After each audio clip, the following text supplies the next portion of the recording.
There's a line to a quarry at the end of Thomas's branch. It goes for some distance along the road. Thomas was always very careful to whistle here in case anyone was coming.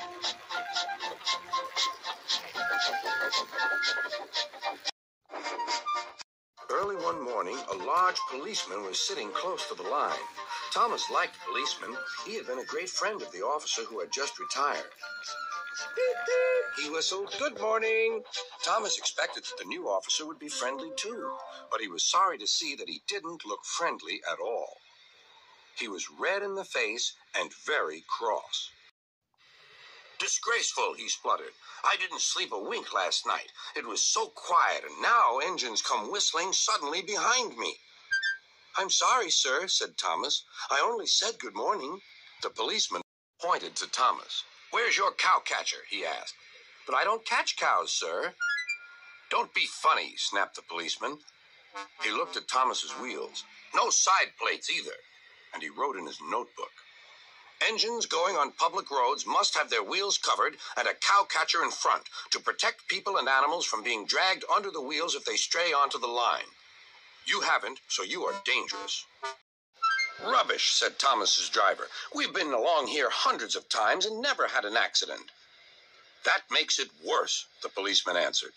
He wrote "regular lawbreaker" in his book. Thomas puffed sadly away.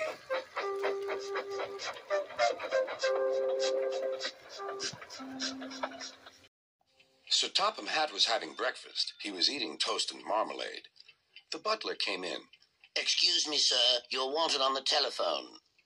"Bother that telephone," said Sir Topham Hatt.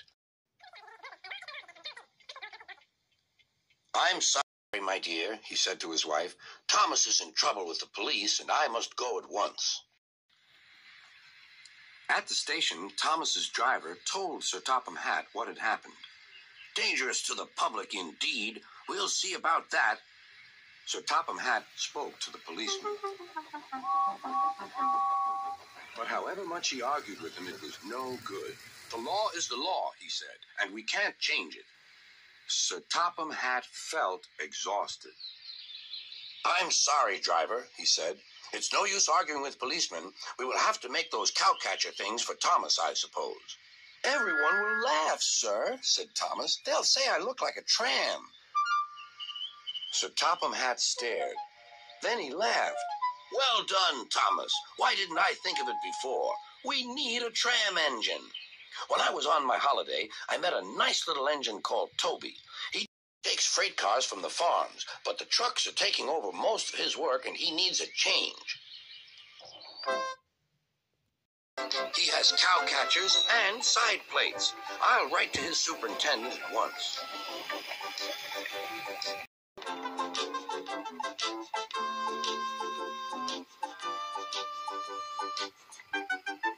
A few days later, Toby arrived. "That's a good engine," said Sir Topham Hatt. "I see you've brought your coach, Henrietta."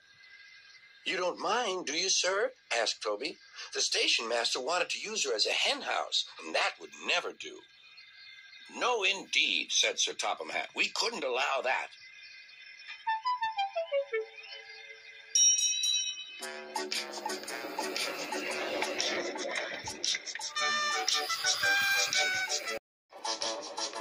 Toby made the silly cars behave even better than Thomas did.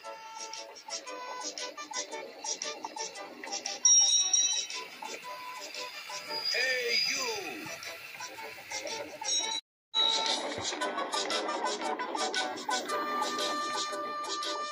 At first, Thomas was jealous, but he was so pleased when Toby rang his bell and frightened the policeman. They've been firm friends ever since.